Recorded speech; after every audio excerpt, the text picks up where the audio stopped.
Madame, Monsieur, bonsoir, bienvenue dans le débrief. Cette semaine, chaque déclaration a raconté un rapport de force. Il y a aussi d'abord cette émotion provoquée par la mort d'un ressortissant marocain en Italie et l'exigence de vérité dans cette affaire où les mots deviennent déjà un enjeu politique. Et puis, entre Rabat et Madrid, la Coupe du Monde 2030 ravive déjà une compétition d'influence qui dépasse largement le football. Enfin, au Moyen-Orient, Washington hausse encore une fois le ton face à Téhéran, faisant planer encore une fois le risque d'une nouvelle escalade dans une région déjà sous très haute tension. Dans le film Le Parrain, les messages les plus importants n'étaient jamais ceux prononcés le plus fort. Eh bien, il faut dire qu'en diplomatie aussi. Pourquoi ? Le débat commence maintenant en compagnie de mes invités. J'ai une joie renouvelée d'accueillir la professeure en Histoire et Sciences politiques, professeure Boutaina Ben Salem. Bonsoir. Bonsoir, très heureuse d'être parmi vous. Mais tout le bonheur est pour nous. Bienvenue à vous. J'espère que votre semaine a été bonne. Oui, complètement. Merci beaucoup. Merci à vous. Et avec nous aussi, vraiment un plaisir de l'avoir en personne, en chair et en os avec nous, parce qu'on l'a souvent en distanciel depuis Paris. Il s'agit de mon confrère éditorialiste et analyste politique, Sim Stafat Tossa. Bonsoir. Bonsoir Khadija. Marhaba bik. Merci pour l'invitation. Mais merci à vous d'être parmi nous et j'espère que le retour s'est bien passé au Maroc. Oui, très bien. Très bien. On a échappé à la canicule parisienne. Oui. Voilà, on a retrouvé de la fraîcheur marocaine. Et retrouver votre famille aussi. Oui, les amis, la famille. Les amis et la famille. Marhaba bik encore une fois. Et bien sûr, cette émission ne saurait avoir ce goût si particulier sans la présence de notre cher Mustafa Sehimi. Bonsoir. Bonsoir, Mustafa Sehimi. Nous allons commencer par cette affaire qui a fait couler beaucoup d'encre. Ça se passe en Italie. Ressortissant marocain et de 42 ans, installé en Italie depuis l'âge de 5 ans, est décédé le 19 juillet à Bologne après une interpellation policière. Rabat réclame que toute la lumière soit faite sur les circonstances de ce drame qui a donc coûté la vie à Abdelrahim Fakir, ce Marocain donc de 42 ans. Mustafa Sehimi, d'abord, un mot pour le juriste que vous êtes sur ce communiqué du ministère des Affaires étrangères, de la coopération africaine et des Marocains résidant à l'étranger. Je cite un extrait du communiqué. Les autorités marocaines ont demandé aux autorités italiennes compétentes d'accélérer l'ouverture d'une enquête approfondie afin de faire toute la lumière sur les circonstances entourant ce décès, de fournir les explications nécessaires concernant ce drame. Maître Sehimi. Je ne doute pas un instant que notre département des Affaires étrangères va être extrêmement ombrageux sur cette question-là, beaucoup de détermination et de suivi, parce que c'est quelque chose qui est inadmissible. Et ce département, il est chargé, vous le savez, de notre communauté à l'étranger, donc ça fait partie essentiellement de ses compétences et qu'il va suivre ça de très près, sur place, au niveau de la procédure judiciaire, des conditions d'investigation, etc. Deuxième élément à relever, c'est un homicide, le parquet de Bologne a considéré que c'est un homicide involontaire. On va voir pour ce qui est de la qualification pénale, c'est-à-dire c'est la catégorie des crimes. Ce n'est pas un délit, ce n'est pas une amende de police, bien. Les conditions dans lesquelles cette affaire s'est passée sont absolument scandaleuses. Il était menotté. Abdelrahim Fakir était menotté. On a vu les vidéos, il était par terre et il a été pendant 7 minutes étouffé par les policiers espagnols. C'est quelque chose d'invraisemblable. Italien. C'est extrêmement grave. C'est extrêmement grave, d'autant plus qu'il y avait 4 secouristes qui étaient présents aussi sur les lieux. Tout à fait. C'est des témoins, 4 secouristes. Il y avait également 2 policiers c'est eux qui ont procédé à l'interpellation et on les a vus dans les images. Et puis aussi, il y a un certain nombre d'autres personnes qui sont visées par les investigations.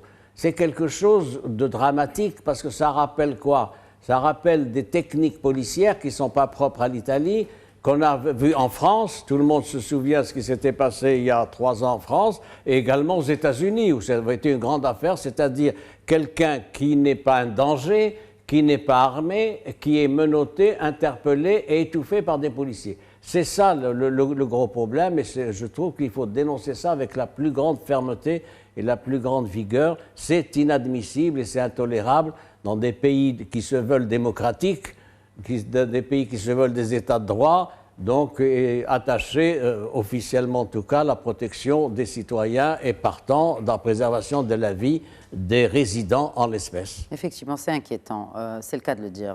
Mustapha Toussaint. Oui, la réaction du ministère des Affaires étrangères et des Marocains résidant à l'étranger dans ce contexte-là est très salutaire parce qu'elle montre que le Maroc est aux côtés de sa communauté en Europe quand elle subit des agressions et des assassinats de cette manière. Bon, maintenant, toute la question est de savoir qu'est-ce que l'enquête officielle italienne va donner. Est-ce qu'il s'agit d'un crime raciste au sens premier du terme, c'est-à-dire une police italienne qui utilise des méthodes américaines pour tuer un citoyen étranger? Donc c'est un crime raciste qui est complètement à condamner. Bon, c'est un délit de faciès, parce qu'il n'est pas vraiment étranger. Ça fait 38 ans qu'il vit en Italie, enfin qu'il vivait là. Voilà, mais je voulais insister sur ce point-là. Et puis, moi, je voulais aussi attirer l'attention sur il y a le verre à moitié plein et le verre à moitié vide. Parce que le verre à moitié plein, c'est que la gouvernance de Giorgia Meloni est là depuis un certain nombre d'années. Et tout le monde s'attendait à ce que Giorgia Meloni, une fois au pouvoir, avec son idéologie d'extrême droite, avec ses convictions ouvertement racistes et xénophobes, à ce qu'il y ait un maximum de crimes commis par la police italienne, par les forces de l'ordre italiennes, à l'égard des communautés étrangères. Or, quand on fait le bilan de Giorgia Meloni, on retrouve que finalement, elle a réussi, d'une manière ou d'une autre, à freiner son appareil policier et administratif pour ne pas justement verser dans ces crimes racistes. Il se trouve que celui-là a donné un coup de griffe à cette politique de Giorgia Meloni qui voulait absolument rassurer aussi bien les pays de la Méditerranée que les pays européens. Et là, on est vraiment dans une logique de crise politique interne en Italie parce que, d'ailleurs, aussi bien la première ministre italienne que les responsables italiens veulent absolument savoir ce qui s'est réellement passé pour baser une analyse, pour baser un plaidoyer, un réquisitoire. Donc c'est la mort de ce Marocain, de cet Italo-Marocain, est à la source d'une vraie crise politique en Italie. Et le Maroc suit de très près les informations pour justement élaborer une prise de position. Et ce qu'il faut dire aussi, c'est que la communauté marocaine en Italie vit relativement très bien dans ce pays. Malgré ce qu'on peut avoir comme idée négative, comme information qui est négative, dans l'absolu, dans la majorité, c'est une communauté qui est bien installée, qui est relativement bien vue, parce que c'est une communauté très dynamique, très travailleuse. Et donc, le fait que ce crime-là arrive dans ce contexte-là, ça va relever, ça va porter une révision d'un certain nombre de choses dans la relation entre le Maroc et l'Italie. C'est-à-dire que si demain le gouvernement italien ne prend pas les décisions qu'il faut pour sanctionner, pour punir, pour donner l'exemple contre ces policiers, ça veut dire qu'il ouvre la voie à d'autres possibles crimes racistes et donc à d'autres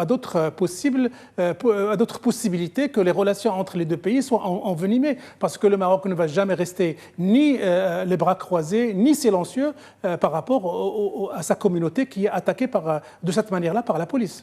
D'autant plus que l'Italie compte un demi-million de Marocains. C'est la 3e communauté étrangère en Italie. Réaction, professeur Ben Salem. Effectivement, comme vous l'avez bien souligné, c'est la 3e communauté autorités étrangères en Italie. Et bon, c'est vrai que la vidéo qui a circulé est absolument glaçante, surtout qu'il y avait des secouristes qui étaient en train d'observer. Ils ont été d'ailleurs eux aussi poursuivis en justice. Mais ce que je voudrais juste dire, c'est qu'il y a eu un cas pareil d'un autre ressortissant marocain, Moussoui, qui avait été aussi qui était mort lors d'un problème avec un policier. Et au début, les hommes politiques proches du pouvoir, ils avaient déclaré la légitime défense. Mais heureusement, la justice italienne, qui est connue aussi pour être une justice très indépendante et qui constitue une sorte de contre-pouvoir contre l'exécutif, elle avait mené l'enquête judiciaire. Et les résultats étaient que c'était un meurtre prémédité. Ouais. Donc je pense il faut avoir totalement confiance dans la justice italienne dans ce sens-là. Et il ne faut pas oublier aussi que la politique de Mme Meloni, c'est une politique d'extrême droite qui est très dure envers l'immigration. Mais comme l'a bien souligné mon collègue, elle essaie quand même de garder une stabilité interne et puis de répondre aux principes de droit et puis de justice et de transparence. D'où aussi cette déclaration qui émane justement de Mme Meloni, présidente du Conseil des ministres d'Italie. La vérité doit être recherchée jusqu'au bout, sans préjugés, sans indulgence envers quiconque. Ça confirme aussi vos propos, professeur Ben Salem, cette justice italienne qui reste apolitique et qui suit son cours tel que l'exigent les fondamentaux d'une justice impartiale et objective. Mustafa Sahimi. C'est vrai, ce qui a été dit par mes deux collègues ici présents. Il y a une différence à faire entre la justice italienne et l'appareil policier.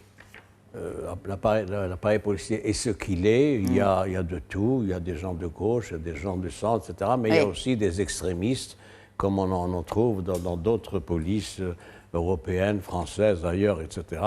Les policiers français, en majorité, ils votent pour qui? Ils votent pour le Rassemblement national. Alors, en parlant de voter, il y a une loi qui a été votée en ce qui concerne l'usage des armes dans les interpellations, n'est-ce pas, Mustafa? Oui. C'est en France. Tout ça, c'est encadré. Tout ça, c'est légalement encadré. Un policier n'a pas à utiliser son arme dans n'importe quelle circonstance. Il y a des conditions, il y a un contexte. Et donc, chaque fois qu'il y a un abus, la justice, évidemment, prend le relais et explique clairement où vont les choses. La phrase de Non, mais Meloni... ça a créé le débat aussi en France. C'est pour ça que je dis, j'étais en train justement de rechercher cela.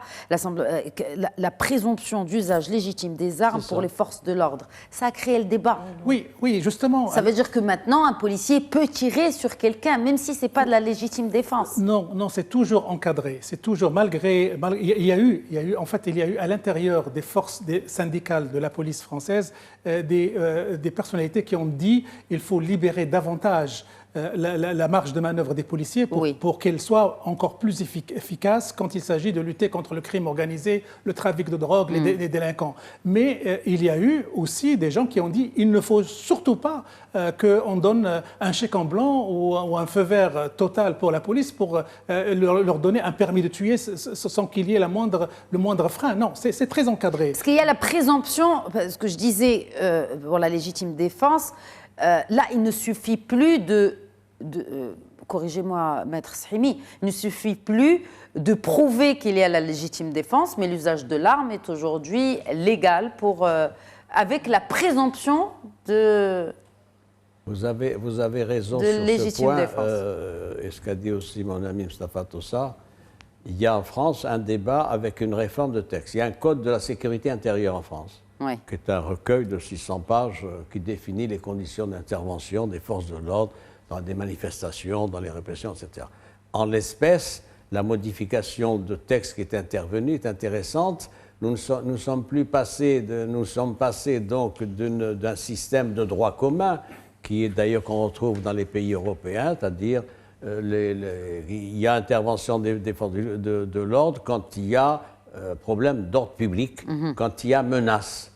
quand il y a menace. Ça n'est plus le cas. Aujourd'hui, ce qui a été ajouté dans ce texte-là, c'est la possibilité pour les forces de l'ordre d'intervenir de manière appropriée, avec guillemets évidemment, pour rétablir l'ordre public. Pour ce qui est du défunt de notre compatriote Abdelrahim Fakir, ce n'est pas un délinquant. Oui. Moi, j'ai vérifié avant de venir. Ce n'est pas un délinquant. Il a la nationalité italienne depuis plusieurs décennies. Ce n'est pas un trafiquant. Il n'est pas fiché. Donc, c'est un citoyen lambda tout à fait ordinaire. C'est ça qui est fantastique. C'est pourquoi il y a cette utilisation de cette violence-là pour quelqu'un qui, plus est, était déjà menotté. Alors, ce qui est intéressant, oui, je vous laisse ajouter. J'ajoute un point intéressant, c'est que pour ce qui est des forces de l'ordre italiennes, il y a une présomption de culpabilité. Quand le ministre de l'Intérieur italien dit « Ah oui, mais il y a présomption d'innocence », en l'espèce, bien sûr, la justice va décider. Mais tout le monde a vu les centaines de milliers de personnes qui ont vu la vidéo, ont bien vu que ce n'est pas un cas de légitime défense, ce n'était pas une menace à l'ordre public. Comment légitime défense? Il était menotté. Mais oui, il était menotté. C'est pour ça qu'il faut réagir sur ce plan-là. Et c'est extrêmement important. Ça prouve quoi? Ça prouve que l'état de droit dans les pays européens est menacé sur un certain nombre de points, notamment pour ce qui est des procédures pénales. Alors justement, et des procédures policières, un sénateur du Parti démocrate italien, Francesco Boccia, qui met le doigt sur, aujourd'hui, peut-être une réalité qui pourrait s'installer en Italie. Le sénateur, pour reprendre ses termes, nous ne pouvons pas importer en Italie les méthodes de maintien de l'ordre que nous avons vues ailleurs. Ailleurs, notamment en France et aux États-Unis. Surtout aux États-Unis. Oui. Surtout aux États-Unis. Et cette affaire était à l'origine de Black Lives Matter, ce mouvement qui s'est étendu à l'ensemble du territoire américain depuis Minneapolis, l'affaire George Floyd. D'ailleurs, sur le plan iconique, il y a une ressemblance entre ce qui s'est passé avec Abdelrahim Fakir et ce qui s'est passé avec cet exemple américain. Un remake. Oui. Donc il a raison de dire qu'il faut absolument empêcher que ces méthodes américaines puissent être pratiquées et importées en Italie, parce que dans ce cas-là particulier, aussi bien la déclaration du sénateur que celle de Giorgia Meloni, il y a un enjeu de réputation majeur qui est là. La relation, si demain c'est affirmé que la police italienne est une police qui agit comme les Américains, de manière aveugle, de manière raciste, de manière meurtrière, spontanée, sans respect des droits de l'homme, ça pourrait remettre en cause aussi bien la nature des relations qu'elle entretient avec l'ensemble de la gouvernance européenne, et ça pourrait aussi remettre en cause ses relations avec la rive sud de la Méditerranée, notamment les pays du Maghreb. Donc il y a un enjeu politique extrêmement important, et c'est pour ça que Giorgia Meloni insiste pour qu'il y ait une enquête, qu'on arrive jusqu'au bout et qu'on montre vraiment la réalité. Et si il s'avère que ces policiers ont commis une faute, il faut absolument qu'ils soient, aux yeux de l'opinion italienne et internationale, punis et sanctionnés pour l'exemple. Pour l'exemple, professeur Ben Salem. Oui, je pense que le sénateur italien, il est pour une approche sécuritaire dans le respect des droits fondamentaux, dans le respect de l'état de droit. Mais le problème, c'est qu'en Italie, il y a aussi un débat sur l'approche sécuritaire, parce qu'il y a quand même un gouvernement d'extrême droite, oui. Et puis ils ont un problème d'immigration, ils ont adopté des mesures qui sont parfaitement terrible en ce qui concerne l'immigration clandestine. Et donc, il y a souvent un débat. Est-ce que c'est une approche sécuritaire qui favorise le contrôle, l'ordre public aux dépens des droits fondamentaux, ou est-ce qu'il faut garder quand même l'état de droit? Donc, il y a vraiment un débat interne. Et comme je pense que c'est un débat, en fait, aujourd'hui, qui n'est pas seulement interne ou propre à l'Italie. C'est un débat européen. Pourquoi? Pour la simple raison que maintenant l'Europe est en train de vivre des vagues d'extrême droite qui menacent d'arriver au pouvoir, que ce soit en Allemagne, l'année prochaine en France. Tous les sondages montrent que Marine Le Pen ou Jordan Bardella, on ne sait pas qui va y aller, pourrait Avec avoir, ou sans pourrait avoir une bracelet chance, électronique. pourrait avoir une chance d'arriver au pouvoir à l'Élysée. Donc cette question de l'état de droit se pose avec beaucoup d'acuité parce que les forces d'extrême droite ont une chance de gouverner demain. Oui. Et s'ils ne sont pas freinés par l'esprit des lois, par l'état de droit, ils pourraient se transformer en des régimes dictatoriaux qui n'ont rien à envier au régime militaire de l'Amérique latine. Professeur Ben Salem, elle est justement professeur d'histoire et de sciences politiques. J'arrive, Sim Stafa, juste après cette réflexion, par rapport justement à ces changements de changement de régime. Mais enfin, on parle de l'Europe quand même. Mais on dit que l'Italie, c'est un peu le laboratoire politique de l'Europe. Et qu'avec corrigez-moi si je me trompe, professeur Ben Salem, est-ce que ce n'est pas aussi peut-être un présage, comme le disait Sim Stafa Tossa, d'une extrême droitisation du continent européen, avec l'expérience Meloni qui est une réussite, du moins, sur l'aspect économique? Enfin oui, il y a une montée des partis d'extrême droite dans toute l'Europe. Hein. Je rejoins parfaitement ce qu'a dit mon collègue, avec tous les risques de dérive sécuritaire et autoritaire qu'ils peuvent ramener, vu qu'ils ont une approche extrêmement sévère des droits humains. Mais ce qui est intéressant en Italie, c'est aussi la société civile. Elle est très présente. On a vu la réaction de la population à cette tragédie.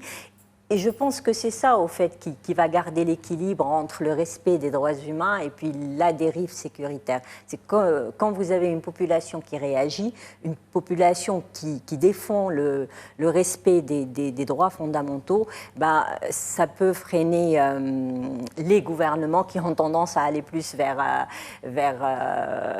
les dérives. Et c'est pour ça qu'il y a des tensions aussi en Italie entre l'exécutif de Meloni et le système judiciaire qui souvent refuse des décisions gouvernementales envers les immigrés clandestins surtout. Et c'est pour ça qu'il y a eu aussi des tentatives du gouvernement italien pour donner plus de liberté à l'appareil policier. Mais bon, heureusement, il y a ce système judiciaire indépendant et il y a aussi une conscience de la population des droits fondamentaux et de l'importance de les défendre. Parce qu'une fois que vous avez un système autoritaire qui s'installe ou des dérives sécuritaires qui s'installent, il n'y a plus question d'immigrés ou de citoyens. Tout le monde peut devenir victime de cette approche-là. Victime d'une approche qui se base aussi sur le faciès. Oui. Il faut le dire, parce que citoyens, oui. Oui, mais les Italiens, aux yeux bleus. Les Italiens, c'est pas tous des blancs aux yeux bleus. Oui, c'est des Méditerranéens. Il y a des Siciliens aussi qui sont très proches. Les Siciliens ont des ancêtres arabes, Syracuse, qui étaient arabes à une certaine époque, il faut le rappeler. C'est Mustafa Sahimi. Sur la base de ce qui a été relevé à l'instant, il y a en Italie une expérience politique d'extrême droite qui est bien conduite, pour ce qui est des réformes économiques et pour ce qui est de la présence de l'Italie à l'international. C'est extrêmement important. Giorgia Meloni, sur ce plan-là, a du crédit. En revanche... oui, effectivement, elle joue aussi beaucoup sur la communication, que ce soit ses relations pour alléger un peu cette image d'extrême droite, elle voyage avec sa fille. Ses relations privilégiées avec le président américain Trump. Très privilégiées, oui. Voilà. Bon, en tout cas, les deux usent et abusent de la même technique de surcommunication. Et puis aussi de joute verbale de part et d'autre. C'est assez intéressant, effectivement. En revanche, ce qui est intéressant en Italie, c'est l'indépendance de la justice, l'indépendance historique. Et il faut faire confiance à la justice italienne qui n'a pas hésité durant des décennies à prendre position contre des gouvernements installés, à préserver l'état de droit, etc. Ça, c'est globalement ce qu'il y a en Europe. Il y a un contre-exemple intéressant, c'est celui de l'Espagne. C'est l'attitude de l'Espagne à l'endroit de l'immigration. Vous savez, il y a 500 000 irréguliers, entre guillemets, qui sont en train d'être régularisés. Oui. C'est extrêmement intéressant. Donc voilà un Bon, contre-exemple. il y a des élections qui européenne. arrivent dans exactement un an en Espagne. On va suivre de près comment, si justement cette faible majorité du président, du Premier ministre actuel, Sanchez, pourrait tenir, en tout cas l'été prochain, été 2027. On verra ce qui va se passer sur la scène politique espagnole parce que ce sont les législatives, donc au plus tard, qui sont prévues à l'été 2027. Moustapha Tossa, dernier mot pour clore ce chapitre italien. Je voulais simplement ajouter sur l'expérience italienne, et le professeur Sahimi en a fait allusion un petit peu. Quand il y a un débat actuellement en France entre la gauche et la droite qui se disent, vous vous rendez compte… Quelle gauche et quelle droite? La gauche traditionnelle, oui, voilà. C'est pas l'extrême gauche, la gauche du gouvernement et la droite républicaine qui se disent, vous vous rendez compte, la France risque de tomber l'année prochaine dans l'escarcelle de l'extrême droite. Vous savez que les défenseurs de l'extrême droite disent, regardez l'Italie, il y a eu Giorgia Meloni, tout s'est très bien passé, il gouverne, il n'y a pas de problème. Donc ce qui se passe ici, ça va aider un petit peu les détracteurs de l'extrême droite en France à reprendre un petit peu du souffle et à dire attention, l'extrême droite reste quand même un danger pour l'état de droit et pour la xénophobie ambiante en Europe. Donc voilà en quoi ce fait divers, entre guillemets, est très politique pour l'ensemble de l'Europe. Pour l'ensemble de l'Europe et la France aussi, comme l'Espagne, merci de le rappeler, Moustapha Tossa, s'apprête aussi à élire son président ou sa présidente l'année prochaine. Oui. On va certainement suivre ce dossier avec vous depuis Paris, Inch'Allah, à votre retour. Alors, en parlant de Paris, on a ces déclarations de l'ancien ambassadeur français pour la Méditerranée, Karim Amellal, qui parle non pas d'un pays d'Afrique du Nord, mais il parle du Maghreb. Karim Amellal qui parle d'un voisinage vital pour la France, car le Maghreb, selon lui, apporte à la France des marchés, des talents, des étudiants, des investissements et un relais d'influence. Intéressant cette déclaration. Pourquoi parle-t-on encore du Maghreb? Est-ce qu'il y a déjà encore un Maghreb? Oui, dans l'esprit de Karim Amellal, qui est, lui, français d'origine algérienne, c'est le Maghreb, c'est le Maroc, l'Algérie, la Tunisie, la Mauritanie, et le rapport avec la France. Ce qu'il dit là, c'est ouvrir une porte ouverte. Oui, le Maghreb est un voisinage vital pour la France. Il n'y a qu'à voir le nombre de médecins maghrébins qui opèrent dans les hôpitaux français. 15 000. Il n'y a qu'à voir la main-d'œuvre maghrébine qui opère sur le territoire européen. Oui, là, vous parlez des talents. Oui, mais où sont les marchés? Est-ce que les marchés au Maghreb se valent? C'est-à-dire, est-ce que les investissements français au Maroc ont le poids, ou d'autres investissements de France dans d'autres pays du Maghreb ont le poids qu'ont les investissements, par exemple, français au Maroc? Est-ce que les marchés sont pareils? Non, les marchés ne sont pas pareils, les relations ne sont pas pareilles, les projections dans l'avenir ne sont pas pareilles, mais Karim Amellal, il parle comme un Français qui perçoit le Maghreb dans son ensemble. C'est très grave. C'est très grave pour un ambassadeur, c'est pas n'importe quel Français, c'est un diplomate. Oui, ancien. Mais bon, diplomate un jour, diplomate pour toujours. Mais on ne pourrait pas lui faire… lui demander de préciser que les opportunités importantes se trouvent au Maroc et non pas ailleurs. Et le relais d'influence. Les relais d'influence aussi. Mais ceci dit, c'est quelque chose d'extrêmement évident de savoir que… Parce qu'il faut aussi voir que cette relation à laquelle vous faites allusion, Cheikh Khadija, de tension et de double vitesse. J'espère que ça ne va pas durer. J'espère que demain, il y aurait un changement de rapport, aussi bien dans une relation horizontale entre les pays du Maghreb que verticale vers l'Europe, et qu'on pourrait… moi, je suis de ceux qui pensent qu'on pourrait espérer ce changement. Il n'est pas évident aujourd'hui. Il dépend d'un seul pays. Il faut arrêter de se voiler la face. Mais le pouvoir dans ce pays dont vous parlez n'est pas éternel. Il y a le changement de génération, il y a le changement de mentalité. Oui, il y a des changements de génération, il y a des changements de mentalité, mais il n'y a pas de changement de régime. Alors, restons positifs, restons optimistes et disons que demain sera un autre jour et on aura une autre relation, on espérera une autre relation, aussi bien de manière, comme j'ai dit, de manière horizontale avec les pays du Maghreb qu'avec les pays européens. Et on ne peut pas demander à Karim Amellal de préciser que la qualité se trouve du côté du Maroc et non pas du côté de l'Algérie, parce qu'il va se faire démonter par la presse algérienne. Voire oui, surtout qu'il est d'origine algérienne. Ouais. Je sais que vous avez réagi là-dessus. D'abord, je ne partage pas l'optimisme qui vient d'être exprimé à l'instant.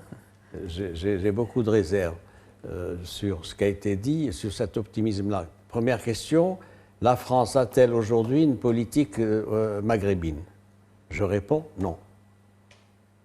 La France a des relations privilégiées avec le Maroc maintenant, vous le savez, un partenaire d'exception. Elle a des relations détestables avec l'Algérie, alors que le président Macron avait essayé, voici deux ans, vous vous souvenez, lors d'un voyage en août 2024, où il avait amené, où il y avait une quinzaine de ministres, etc., les embrassades, les bousbouchades. Et oui, il faut le dire. Donc, ça n'a rien donné, pour les raisons que vous savez, notamment le réalignement de la position de la France à propos de la cause marocaine. Ça, c'est connu. Ouais. Alors, les relations maintenant entre Paris et Tunis sont ce qu'elles sont. Elles sont détestables dans le plus mauvais registre.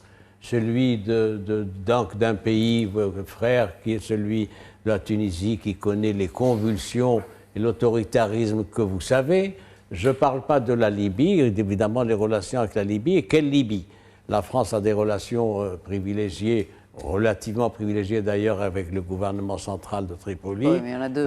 Oui, mais elle n'a pas de relations correctes ni minimales avec le gouvernement de Benghazi. Donc la France, finalement, n'a pas une politique maghrébine. Naguère, dans le temps, on parlait, mais c'était du temps du général de Gaulle. Du temps où on utilisait encore l'expression naguère. Voilà, vous n'étiez pas né. Bien, c'était une politique arabe de la France, politique arabe qui était tournée essentiellement d'ailleurs vers le Proche-Orient, Moyen-Orient. Oui. Pays maghrébins. C'est souhaitable, mais est-ce que c'est faisable? Je ne le crois pas. Je ne le crois pas du fait que le président Macron, je vais le dire à ma façon, n'a pas de fibre maghrébine. En tout cas, sa fibre marocaine, elle n'est plus à approuver. Oui, non, mais fibre maghrébine. Oui, je parle de... Oui. Il n'a pas de fibre maghrébine. C'est pas plus d'ailleurs, me semble-t-il, très rapidement, qu'il n'avait de fibre africaine. Oui. C'est un homme de l'Occident, pétri par une culture occidentale, de multinationales, de tout ce que vous voulez, qui avait peu d'intérêt du fait de son parcours et de sa formation pour l'Afrique, à la différence de Jacques Chirac, par exemple, et d'autres responsables français. Oui. De la France, nous allons en Espagne et de la diplomatie, on passe à une autre facette de la diplomatie. La Coupe du Monde vient de se terminer. On aura suivi vraiment ce mois de Coupe du Monde avec beaucoup de ferveur, avec beaucoup de déception. Bref, on ne va pas parler émotion, mais on se projette déjà dans la prochaine Coupe du Monde qui se tiendra conjointement entre le Royaume du Maroc et ses voisins ibériques, l'Espagne et le Portugal. Et là, nous allons commencer par cette déclaration plutôt positive. Il y en a d'autres, mais on va commencer par celle-là de l'ancien président de la Fédération royale espagnole de football, Luis Rubiales, pour qui, sans le Maroc, il aurait été impossible pour l'Espagne d'accueillir la Coupe du Monde. Oui, c'est vrai que c'est une déclaration assez évidente parce que cette Coupe du Monde qui a été attribuée au Maroc en 2030, elle était sur la base d'une performance sportive, sur la base d'infrastructures extrêmement innovantes et sur la base du fait qu'à un moment ou à un autre, il va falloir valoriser une expérience africaine en lui donnant cet honneur d'organiser la Coupe du Monde. Alors, pourquoi le Maroc ne l'a pas eu de manière exclusive et monopolistique? Pourquoi il aurait fallu adjoindre l'Espagne et le Portugal pour cette co-organisation? Ça, c'est la question. Mais effectivement, c'est une coupe qui devait être marocaine. Et elle a été maroco-espagnole et portugaise. Oui. Un commentaire Oui, professeur moi, moi, je le verrai de mon approche. Je vais reconstruire sur ce qu'a dit mon collègue. Cette approche-là, c'est une approche aussi diplomatique, hein, où il parle aussi d'un partenariat ou d'une complémentarité aussi entre les deux pays. Et c'est intéressant parce que vous avez deux rives de la Méditerranée qui vont travailler ensemble pour un projet qui va les servir tous les deux. Donc c'est peut-être ça aussi. Mais ça relève aussi, dans tous les cas, ça relève aussi le rôle du Maroc autant qu'acteur régional, stratégique dans les projets euro-méditerranéens. Donc le succès de cette organisation conjointe et complémentaire, ça va rapporter des bénéfices pour les deux rives et ça va conforter aussi les défenseurs des projets entre les deux rives. Complémentaire, vous faites bien de le dire. Et puis, je retiens aussi, vous parlez de diplomatie, de diplomatique. Alors, beaucoup moins diplomatique que Rubiales, c'est le président du Conseil supérieur des sports espagnol, José Manuel Rodríguez Uribes, qui, là, relance un débat. Hein. On l'avait presque oublié, ce débat sur la répartition des matchs les plus prestigieux entre les trois pays hôtes, à savoir l'ouverture et bien sûr la finale. Et pour M. Rodríguez Uribes, eh bien, après avoir remporté la Coupe du Monde, l'Espagne mérite d'accueillir la finale de 2030. Fin de citation. Mustafa Sahimi, bien sûr. Vous en pensez quoi déjà de cette déclaration? Ils méritent parce qu'ils ont gagné la Coupe du Monde. J'y viens. Je vais vous répondre, mais préalablement, je vais répondre à la précédente question, si vous le permettez. C'est la légitimité de la candidature du Maroc pour organiser la Coupe du Monde. Oui. Légitimité attestée par son statut. Oui. Aujourd'hui, fin juillet 2026, le Maroc, il est classé 6e par la FIFA. Eh oui, il était 13e en 2022, il était 30e, 40e auparavant, nous sommes 6e, donc nous sommes vraiment dans le premier lot, avant le Portugal, avant les Pays-Bas, avant la Belgique, avant d'autres, etc. Donc la légitimité. Deuxième point, c'est vrai que sans le Maroc, pour un certain nombre de raisons, ne pouvait peut-être pas avoir la Coupe du Monde 2030 seule, pour un certain nombre de considérations liées à des intérêts de multinationales, de marché, oui. etc. Mais c'était important que l'Espagne soit associée au Maroc pour plaider le dossier de la Coupe du Monde 2030. Je note au passage que personne ne parle du Portugal, alors que c'est un pays de foot, c'est un pays de... etc. Bien.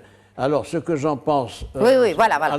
Commentaire. À votre question. Oui, après avoir remporté la Coupe du Monde, l'Espagne mérite d'accueillir la finale de 2030, José Manuel Rodríguez Uribes. Pourquoi cet argument n'est pas recevable? Il n'est pas recevable, cet argument, parce que ça veut dire d'abord qu'il y a une sorte de rente. C'est un raisonnement de rentier. Ah ben, on a été premier, il faut qu'on soit premier, etc. Deuxièmement, les conditions ne sont pas les mêmes. Les conditions ne sont pas 2030.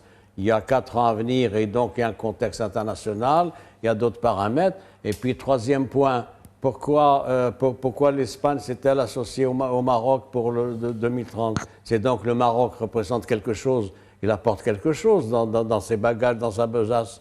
Et donc, il faut demander à cet officiel espagnol de revoir sa copie et d'avoir des raisonnements un peu plus pertinents. Ce qu'il faut dire aussi, c'est que jusqu'à présent, et on est toujours dans une dynamique de négociation au sein de la FIFA et au sein de ces 3 pays. Ça a été rappelé par Fouzi El-Kherja. Aucune décision n'a été prise à ce jour concernant l'attribution des matchs. Président de la Fédération royale marocaine de football, Fouzi El-Kherja, qui... Voilà. Avec beaucoup de diplomatie, avec beaucoup de doigté, avec beaucoup de tact, appelle à ne pas spéculer. Rappelons que la FIFA, c'est la FIFA qui va décider, n'a pas encore arrêté aucune répartition officielle des rencontres. Et donc, la déclaration du responsable espagnol, elle est tout à fait de bonne guerre. Il dit « Nous avons gagné la Coupe du Monde et donc nous sommes... légitime d'accueillir la finale. C'est un argument qui pourrait servir de lobbying au sein de la FIFA. Ça ne veut pas dire qu'ils vont lui donner la finale. Ça va être négocié entre le Maroc, l'Espagne et le Portugal.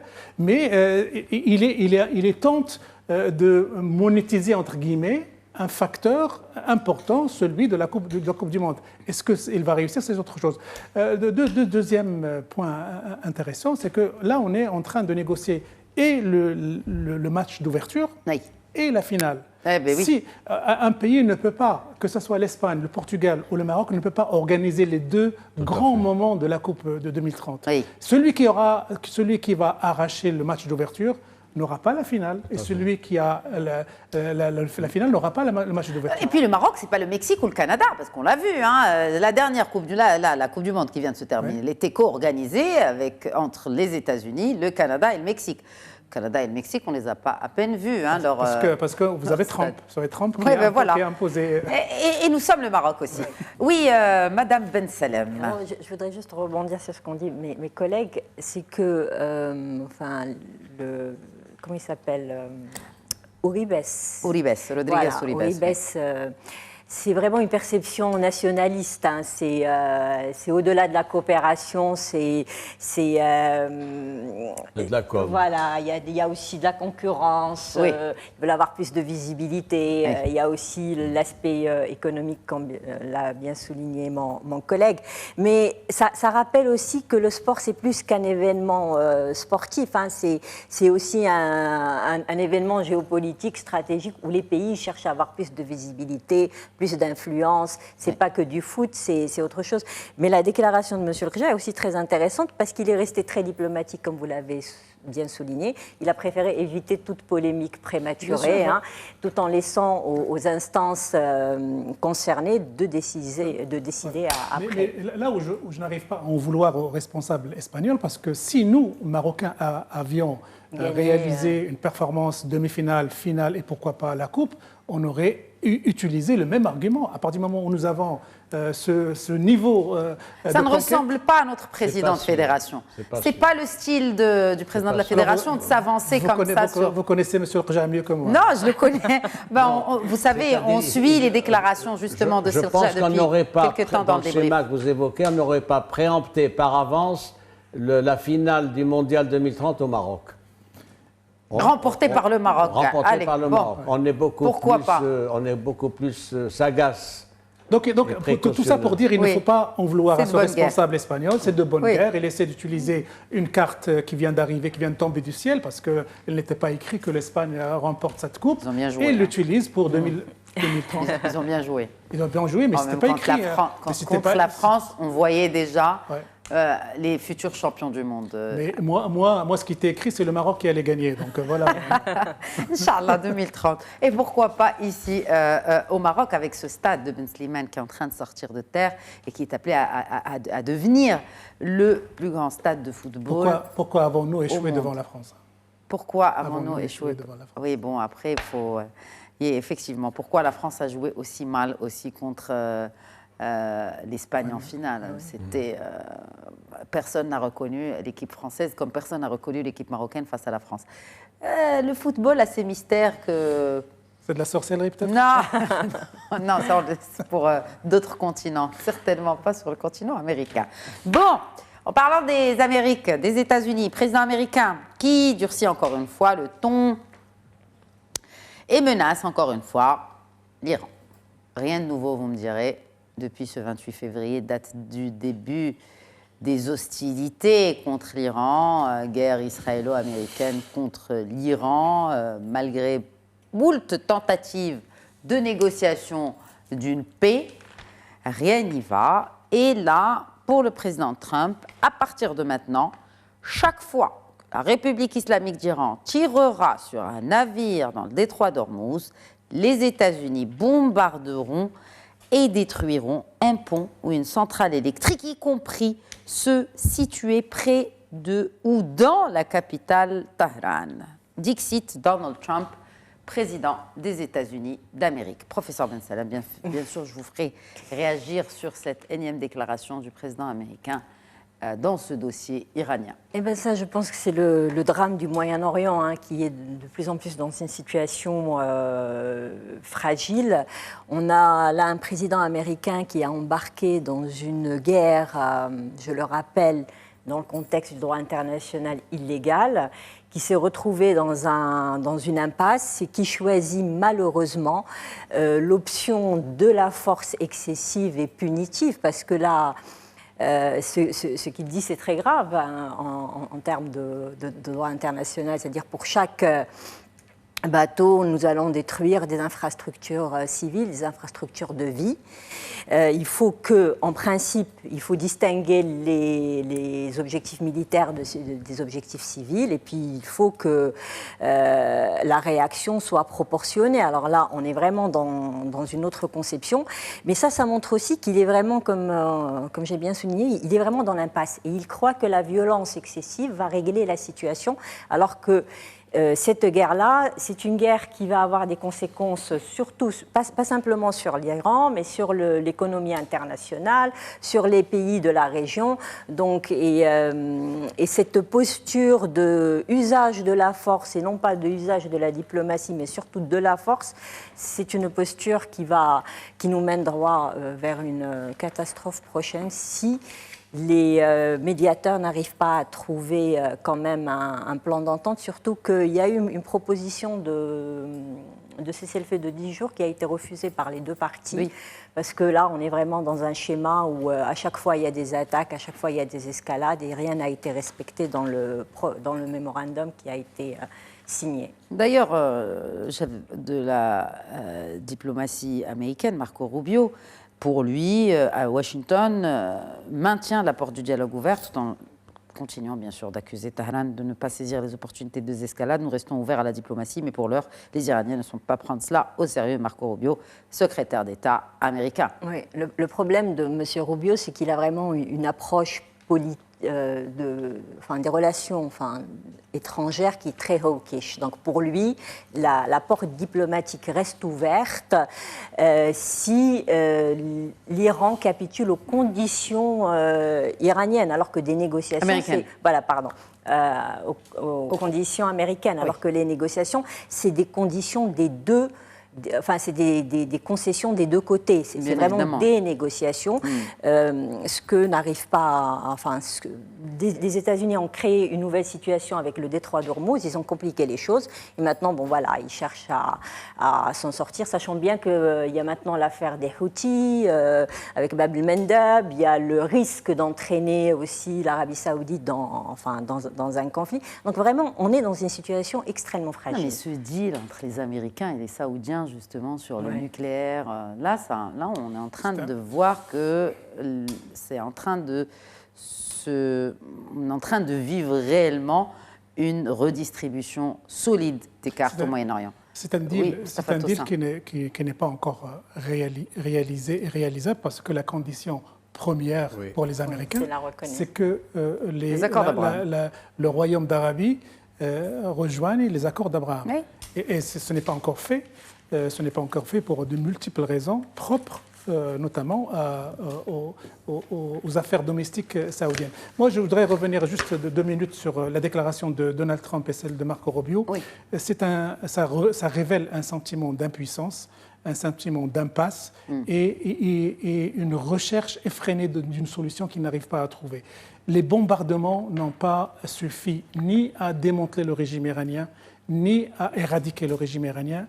Ils ont bien sûr provoqué une défaite militaire iranienne, mais ils n'ont pas réussi à soumettre les Iraniens. Alors toute la question de savoir maintenant, parce que dans ce jeu-là de bras de fer entre Américains et Iraniens, ça peut durer des semaines et des mois. Toute la question est de savoir, est-ce qu'à un moment ou à un autre, les Américains ne vont pas recourir à la solution qui devrait clore, entre guillemets, ce conflit, c'est celle du déploiement des troupes terrestres sur l'Iran. Est-ce qu'ils peuvent le faire? Est-ce qu'ils sont capables de gérer cette facture? Ça, c'est la question. Sinon, tout le reste, ça reste, c'est de la com militaire.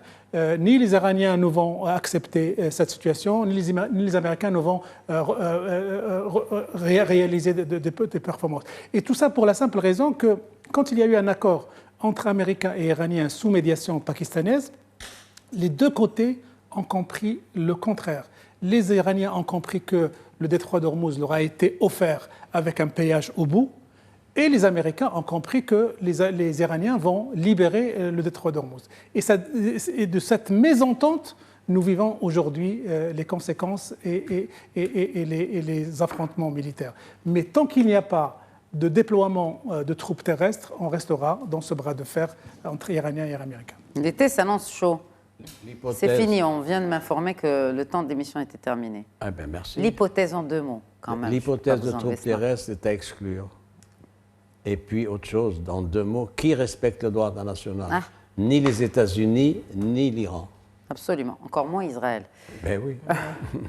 Merci beaucoup, Mustapha Sahimi. Merci à vous. C'est un plaisir de vous accueillir aussi, Mustapha Tossa, sur ce plateau du débrief. Et à vous également, mes remerciements, cher professeur Boutaina Ben Salem. Merci beaucoup. Merci à vous pour votre fidélité au débrief et à Médina TV. Sur ce, je vous souhaite une très bonne soirée et un excellent week-end à toutes et à tous. Bien mérité.